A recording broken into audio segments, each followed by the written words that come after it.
नमस्कार साथियों, स्वागत है आप सभी का एक बार फिर से आपके अपने YouTube चैनल संस्कृत ग्रुप्स पर। साथियों, वीडियो है ये एसएसओ आईडी के माध्यम से जो आईपीआर यानी इमूवेबल प्रॉपर्टी रिपोर्ट यानी कि अचल संपत्ति सूचना का जो मॉड्यूल है ऑनलाइन, उसको भरे जाने के संबंध में। अब से पहले ये सूचना केवल राजपत्रित अधिकारियों यानी गजेटेड ऑफिसर्स को ही देनी होती थी, लेकिन जो 29 जून 2021 को कार्मिक विभाग राजस्थान सरकार के द्वारा जो आदेश जारी हुआ है, उसमें राज्य सरकार द्वारा समस्त विभागों के समस्त कर्मचारियों की अचल संपत्ति का विवरण 1 जनवरी 2021 के आधार पर ऑनलाइन किए जाने का निर्णय लिया गया है। तो आदेश लगभग आप सभी ने देख लिया होगा। वीडियो में हम देखेंगे आईपीआर मॉड्यूल को कैसे आपको एसएसओ आईडी पर एक्टिवेट करना है और कैसे अपनी अचल संपत्ति की सूचना ऑनलाइन इंदराज करनी है। तो चलिए शुरू करते हैं। इस वीडियो में आपको पूरी प्रोसीजर स्टेप बाय स्टेप बताई जाएगी, तो प्लीज वीडियो को पूरा देखें, स्किप न करें। ठीक है, चलिए शुरू करते हैं और चलते हैं। राजस्थान सिंगल साइन ऑन यानी राज एसएसओ की ऑफिशियल वेबसाइट है। आपको यहाँ पर यूजर आईडी डालने हैं, पासवर्ड डालने हैं, कैप्चा डालना है और लॉगिन पर क्लिक करना है। जैसे ही आप लॉगिन पर क्लिक करते हैं तो जो आपका राज एसएसओ का ऑफिशियल होम पेज है वो आपके सामने ओपन हो जाएगा।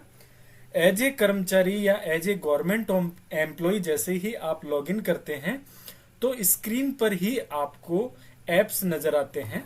ठीक है, यहीं पर आपको ऐप नजर आएगा राजकाज का। इस तरीके का ये ऐप होता है। आपको यदि आपने यूज किया है जब तो आपके यहाँ पर नजर आ जाएगा, अदरवाइज एक्टिव अदर एप्स में जब आप ओपन करेंगे तो जितने भी एप्स होंगे उनमें इस तरीके का ये राजकाज का ऐप है, ये ऐप होगा। इस ऐप को आपको क्लिक करके ओपन कर लेना है। आपको राज ऑफिस की ऑफिशियल वेबसाइट पर रिडायरेक्ट कर दिया जाएगा।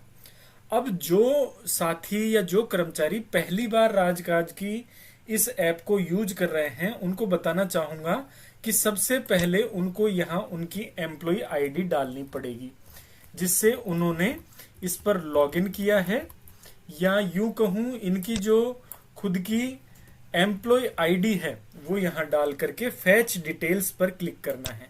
जैसे ही आप क्लिक करेंगे तो कुछ आपकी जो डिटेल्स हैं वो नजर यहाँ आएंगी, उनको आपको चेक कर लेना है। ठीक है, यहाँ पर एम्प्लॉय नाम, SSO ID, Aadhaar number, date of birth, department designation, basic pay, employ ID, official email ID, mobile number, date of retirement, service type, date of joining और जीपीएफ नंबर संबंधित ये काफी सारी चीजें हैं जो आपको यहाँ पर चेक कर लेनी है।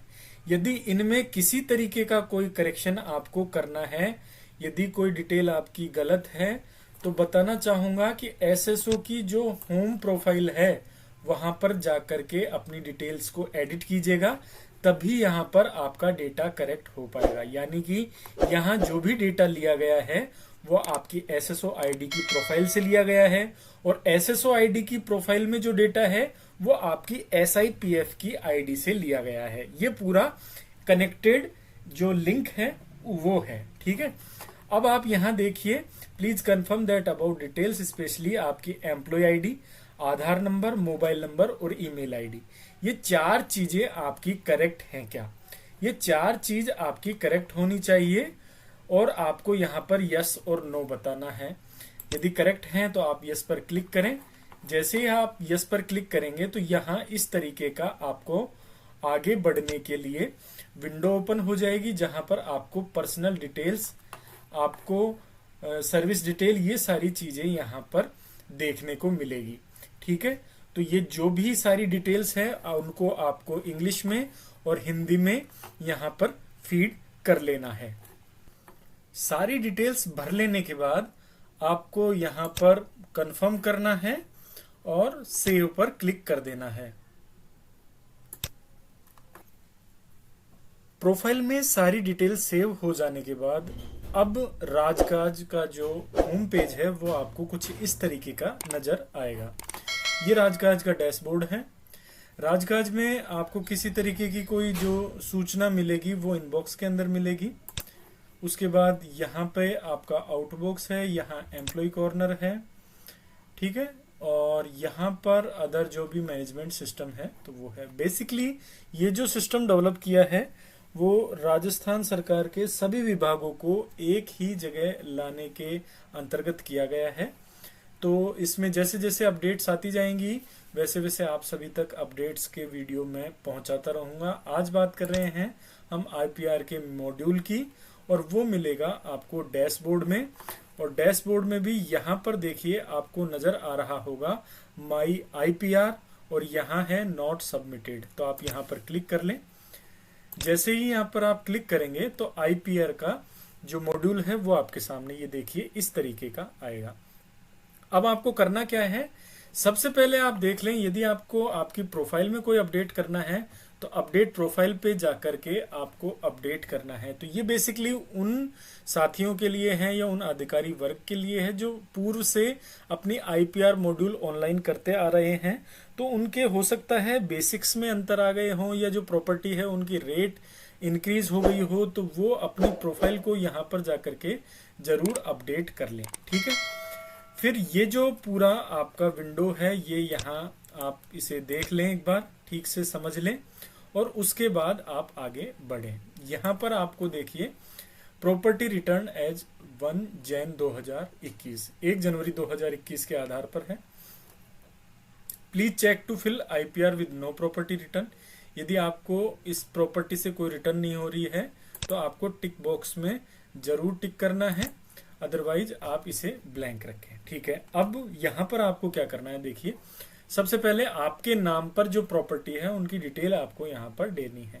तो सेलेक्ट प्रॉपर्टी टाइप में एग्रीकल्चर लैंड है, कमर्शियल लैंड है, रेजिडेंशियल लैंड है, इंडस्ट्रियल है या कोई अदर लैंड है। जैसा भी जो भी लैंड है वो आपको यहाँ से सेलेक्ट करना है। जैसे ही आप यहाँ सेलेक्ट करेंगे उसके आगे प्रॉपर्टी का सब टाइप यहाँ पर ओपन हो जाता है। जब तक आप यहाँ सेलेक्ट नहीं करेंगे तब तक आगे नहीं आएगा। जैसे मेरे नाम से कोई रेजिडेंशियल प्लॉट है तो मैं रेजिडेंशियल पर टिक करूंगा, तो यहाँ देखिए अब ये विंडो ओपन हो गई। अपार्टमेंट है, बिल्डिंग है, या इंडिपेंडेंट हाउस है, प्लॉट है या लैंड है या कुछ अदर है, तो वो जैसे मैंने प्लॉट यहाँ सेलेक्ट कर लिया।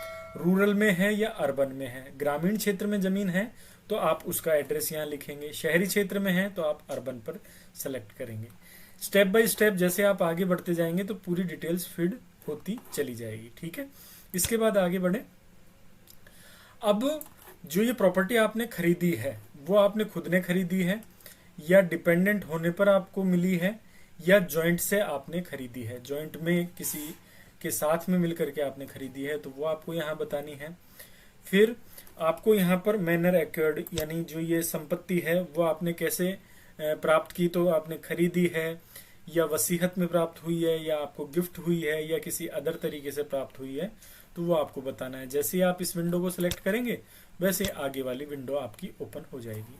किस दिनांक को आपने खरीदी है तो एग्रीमेंट में या रजिस्ट्री में डेट जरूर होगी, वो डेट आपको यहाँ पर सिलेक्ट करनी है। फिर जिससे आपने ये खरीदी है उसका नाम, उसका कॉन्टेक्ट नंबर और उसका एड्रेस यहाँ पर आएगा। तो जरूरी नहीं, कॉन्टेक्ट नंबर नहीं है तो भी कोई दिक्कत नहीं है, एड्रेस नहीं है तो भी कोई दिक्कत नहीं है, लेकिन उसका जिसकी ये प्रॉपर्टी रही है उसका नाम आपको यहाँ पर लिखना ही पड़ेगा, ठीक है। सरकारी लैंड है तो आप सरकारी, जैसे जेडीए की जमीन है या हाउसिंग बोर्ड की जमीन है तो वो आप यहाँ पर लिखेंगे, ठीक है। फिर इसकी प्रेजेंट की वैल्यू क्या है वो आप चर्चा करके यहाँ पर देख लें और यहाँ पर लिखें। इससे आपको कोई इनकम होती है तो यस या नो बताएं, ठीक है, वो आपको यहाँ लिख लेनी है। और भी कोई डिटेल हो तो वो आपको यहाँ रिमार्क्स में लिख लेनी है और इसको सेव कर दें। फिर यदि कोई दूसरी प्रॉपर्टी है तो एक प्रॉपर्टी सेव करने के बाद सेव एंड नेक्स्ट करें, फिर आगे बढ़ें। इस तरीके से जितनी भी प्रॉपर्टी है उसको आप यहाँ पर सेव करते चले जाएं। जैसे ही आप सारी प्रॉपर्टी यहाँ सेव कर देंगे तो उसकी डिटेल आपको यहाँ पर दिखने को मिलेगी। मैनेज इमूवेबल प्रॉपर्टी रिटर्न, यहाँ पर आपको उसको देखने को मिलेगा। अभी चूंकि मेरे पास कोई प्रॉपर्टी मैंने यहाँ पर सेव नहीं की है इसलिए यहाँ नहीं दिख रही है। जैसे ही आप डिटेल सेव कर लेंगे यहाँ पर देखें आपको टेबल के रूप में पूरी प्रॉपर्टी की डिटेल नजर आ जाएगी और नीचे आपको सबमिट का ऑप्शन नजर आएगा। जैसे ही आप डिटेल सबमिट कर देंगे तो सबमिट होने के बाद फिर से आपको कंफर्मेशन पूछी जाएगी, आपके नंबर पर ओटीपी जाएगा। सारा सब कुछ कर लेने के बाद आपकी आईपीआर सबमिट हो जाएगी और यहां पर ही आपको प्रिंट का एक ऑप्शन नजर आएगा जहां से आप अपनी आईपीआर को प्रिंट कर सकते हैं। ठीक है, प्रिंट करने के बाद उसके अंदर आपको डिजिटली जो सिग्नेचर हैं वो वेरीफाई करने होते हैं, तो उसका प्रोसीजर मैं दूसरे वीडियो में आपको समझा दूंगा। अभी था ये आईपीआर मॉड्यूल आप सभी को समझाने के लिए ये वीडियो बनाया है, तो आप स्वयं सीखें और अपने साथियों के साथ वीडियो को साझा करें ताकि अधिकाधिक लोग इस वीडियो से लाभान्वित हो सकें, क्योंकि राजस्थान सरकार के समस्त विभागों के समस्त कर्मचारियों को इस बार आईपीआर यानी अचल संपत्ति का जो विवरण है वो ऑनलाइन दर्ज कराना है। ठीक है साथियों, चलते चलते आपसे वही निवेदन कि यदि आपने अभी तक चैनल को सब्सक्राइब नहीं किया है तो प्लीज चैनल को सब्सक्राइब जरूर कर लें, क्योंकि बहुत इंपॉर्टेंट अपडेट्स जो कर्मचारियों से संबंधित होती हैं वो मैं इस चैनल पर अपलोड करता रहता हूं। ठीक है, बहुत बहुत धन्यवाद।